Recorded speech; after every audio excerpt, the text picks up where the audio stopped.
बिस्मिल्लाहिर्रहमानिर्रहीम। अस्सलाम वालेकुम स्टूडेंट्स। आज के लेक्चर में हम लोग थ्योरम 12.4 करेंगे, जिसकी स्टेटमेंट है any point on the bisector of an angle is equal distant from its arms. अब यहाँ पे हम लोगों ने क्या करना है, क्या बोला हुआ है कि any point on the bisector of an angle. तो पहले तो हम लोगों ने साइड के बाइसेक्टर्स लिए थे ना, ठीक है। अभी हम लोग क्या कर रहे हैं, एंगल के बाइसेक्टर लेते हैं। तो एंगल बाइसेक्टर क्या होता है, जो किसी एंगल को दो इक्वल पार्ट्स में डिवाइड करते हैं। जैसे अब यहाँ पे हमारे पास है एंगल ए ओ बी, तो इसके अंदर ओ एम इसका क्या है, बाइसेक्टर है, क्योंकि ये इसको एंगल ओ को जो है ना वो दो इक्वल पार्ट्स में क्या कर रहे हैं, डिवाइड कर रहे हैं। तो कह रहे हैं कि अगर आप क्या करें, any point on the bisector of an angle, जब इसका बाइसेक्टर लेते हैं ओ एम, जैसे उसके ऊपर कोई पॉइंट लेते हैं तो उस पॉइंट का डिस्टेंस उसकी आर्म से क्या होगा, इक्वल होगा। ये बात हमने प्रूव करनी है। गिवन है हमारे पास कि एक एंगल है, ठीक है, और उसके अंदर एक बाइसेक्टर है और उसके ऊपर एक पॉइंट है, ठीक। हमने प्रूव करना है उस पॉइंट का डिस्टेंस उसकी आर्म से क्या होगा, इक्वल।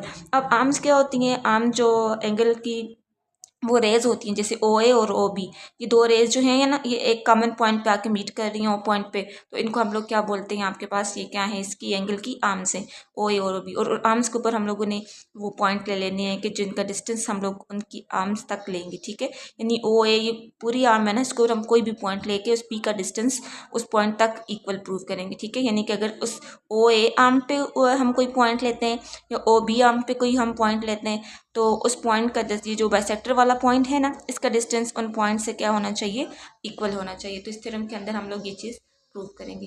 तो let us prove the theorem. Students, अभी इस थ्योरम का गिवन के अकॉर्डिंग मैंने इसकी फिगर बना ली है, ठीक है। गिवन के अंदर हमें क्या बोला था कि any point on the bisector of an angle. हमने सबसे पहले एंगल क्या लिया, एंगल ए ओ बी, ठीक है। ये आपके पास क्या है, एक एंगल है। फिर हम लोगों ने इसके अंदर क्या लिया था, उसने क्या बोला कि any point on the bisector of an angle. तो हमने उसके बाद उसका क्या लेना है, बाइसेक्टर लेना है। पहले हमने ए ओ बी एंगल बना लिया, ठीक है। फिर उसके बाद हमने उसके अंदर एक बाइसेक्टर ले लिया जिसका पॉइंट, जिसको हमने क्या नाम दे दिया, ओ एम, ठीक। तो ओ एम बाइसेक्टर है क्योंकि इसने इस एंगल को दो इक्वल पार्ट्स में क्या किया है, डिवाइड किया है। तो अब हम लोगों ने क्या बोला कि any point on the bisector of an angle. हमने एंगल भी ले लिया, हमने बाइसेक्टर भी ले लिया उसके अंदर। अब हमने उसके अंदर एक बाइसेक्टर के ऊपर एक पॉइंट क्या लिए, पी। अब ये चीज़ें तो हमें क्या है, गिवन है, ठीक है। तो गिवन के अकॉर्डिंग हम जो इसका डेटा है वो लिख लेंगे। अब हमने प्रूव क्या करना है कि इस पॉइंट का डिस्टेंस इसकी आर्म से क्या होना चाहिए, इक्वल होना चाहिए। तो उसके लिए फिर हम लोग थोड़ी सी कंस्ट्रक्शन भी करेंगे, ठीक है। तो अब हम इस आर्म्स के ऊपर कोई पॉइंट ले लेते हैं, ठीक है। हम क्या ले लेते हैं, इन आर्म्स के ऊपर एक पॉइंट ले लेते हैं। उन पॉइंट्स का डिस्टेंस हम लोगों ने क्या प्रूव करना है, इक्वल। अब यहाँ पे हम लोग पॉइंट आर ले लेते हैं, ठीक है। और यहाँ पे हम लोग क्या लेते हैं, पॉइंट क्यू, ठीक है। अब पी आर और पी क्यू का डिस्टेंस हमारे पास क्या आना चाहिए, इक्वल। यानी यहाँ से यहाँ तक का डिस्टेंस और यहाँ से यहाँ तक का डिस्टेंस आपके पास क्या होना चाहिए, इक्वल होना चाहिए।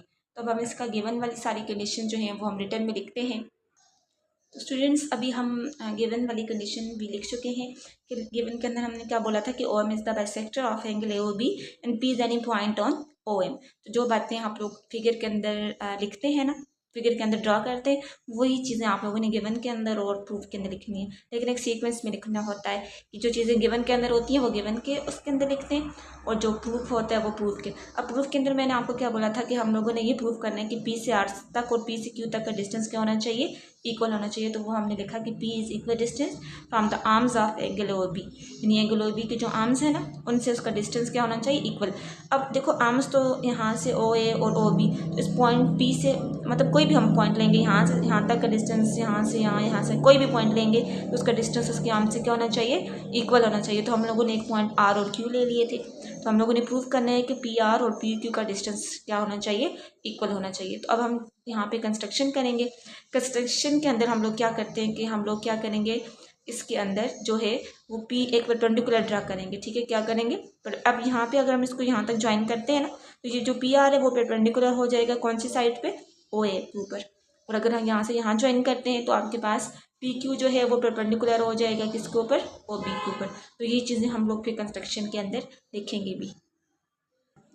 तो स्टूडेंट्स, अभी हम प्रूफ करते हैं थ्योरम को। अब देखिए इस फिगर के अंदर आपको ट्राइंगल्स नज़र आ रही हैं। कहाँ पे हैं ट्राइंगल्स, तो एक ट्राइंगल है आपके पास ओ आर पी या ओ पी आर, और दूसरी कौन सी है, ओ पी क्यू। ये दो ट्राइंगल्स हैं, ठीक है। अब इनकी करस्पॉन्डेंस लेते हैं हम लोग। तो we will write in the correspondence of triangle O P R and triangle O P Q. इन दो ट्रायंगल्स की हम क्या करते हैं, करस्पॉन्डेंस लेते हैं। और जब इनकी करस्पॉन्डेंस ले रहे हैं तो आपको क्या क्या चीज़ें ऐसी हैं जो दोनों ट्रायंगल्स में सिमिलर नज़र आ रही हैं या कॉन्ग्रुएंट नज़र आ रही हैं। तो सबसे पहली चीज़ जो है हमारे पास क्या है, वो OP, ठीक है। ये दोनों में कॉमन है ना, OP इस ट्रायंगल का भी पार्ट है और OP इस ट्रायंगल का भी। हम लिखते हैं कि OP is equals to an congruent OP। So what is reason, the reason is common, this side is common between both of this triangles, ठीक है। तो इनमें ये कॉमन है। अब नेक्स्ट हम यहाँ पे क्या ले सकते हैं, अब नेक्स्ट हमें क्या गिवन है, हमें ये बात गिवन है कि ये एक बाइसेक्टर था, ठीक है। हम लोगों ने स्टार्ट में दिया था ना, गिवन के अंदर ही हम लोगों ने क्या ले लिया था कि आपके पास एक बाइसेक्टर था OM, जिसने एंगल को दो इक्वल पार्ट में क्या कर लिया था, डिवाइड कर लिया था। तो इसका मतलब है कि बाइसेक्टर के अंदर जो जो एंगल बने हैं ना, ये आपस में क्या है, कॉन्ग्रुएंट है। तो angle POR and angle POQ ये दोनों आपस में क्या है, कॉन्ग्रुएंट है। क्यों, क्योंकि बाइसेक्टर ने इस एंगलों को दो इक्वल पार्ट में क्या कर लिया, डिवाइड। तो अगर इसकी लेंथ फॉर एग्जांपल, अगर पहले ये एंगल जो बनाया था हम लोगों ने वो 60 का था, तो जब हमने बाइसेक्टर ड्रा किया तो ये भी 30 का हो गया और ये भी 30 का। तो इसमें ये दोनों इक्वल है ना, कॉन्ग्रुएंट है। तो हम लिखेंगे कि angle POR is congruent to triangle POQ। इसकी रीज़न क्या है, ये हमें गिवन है, हमें स्टार्ट में पता था, गिवन था हमें कि एक बाइसेक्टर है और बाइसेक्टर है तो इट्स मीन कि वो एंगल को दो इक्वल पार्ट्स में डिवाइड करा। तो नेक्स्ट चीज़ हमें क्या पता है, नेक्स्ट हम इसके अंदर ये पता है कि हम लोगों ने परपेंडिकुलर ड्रा किए हैं, ठीक है। PR ड्रा किया और PQ। अब परपेंडिकुलर ड्रा करने से कौन सा एंगल बनता है, 90 का एंगल बनता है, ठीक है। तो इसका मतलब है कि ये दो एंगल्स भी आपस में क्या है, कॉन्ग्रुएंट। अगर ये 90 का है तो ऑब्वियसली ये भी कितने का है, 90 का है। तो PRO is congruent to PQO।